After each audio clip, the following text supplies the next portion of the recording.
Assalamualaikum guys. Hari ini kita mau kembalikan buku yang kita pinjam di Perpustakaan Negeri Sabah. So ada 1, 2, 3, 4, 5 buku lah guys yang saya cadangkan untuk kita baca, untuk pada rakan-rakan yang baru start masuk pekerjaan, yang sudah bekerja, yang sudah buat perniagaan kah, umur sekitar 20, 25, 30, 35.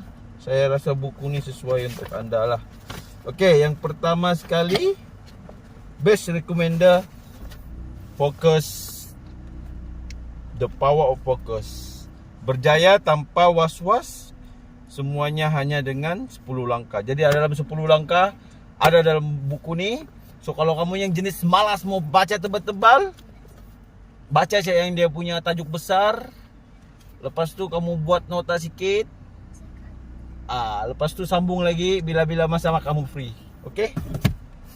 Okey, buku yang kedua, Mindset. Mindset ni guys, cara kita belajar macam mana kita mengoptimumkan potensi diri kita. Di masa yang sama kita boleh mengawal pikiran kita dalam apa-apa situasi, dalam apa-apa juga keadaan.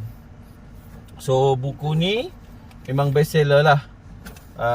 Carol Dweck yang punya penulis lah. Ini terjemahan dalam bahasa Melayu.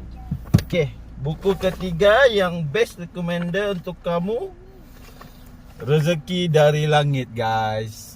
So apa-apa pun kita dapat, kita ditangguhkan rezeki kita. Mungkin kita sudah berusaha bersungguh-sungguh tapi belum lagi kita capai apa yang kita mau. So di sini dia rungkai ke semua, macam mana kita merawat hati, macam mana kita berlapang dada dengan rezeki, macam mana kita menerima hakikat bahawa kita belum sesuai untuk rezeki itu. Mungkin Allah takdirkan di suatu hari yang paling tepat dan paling ngam untuk kita dapat. Sini buku di sini.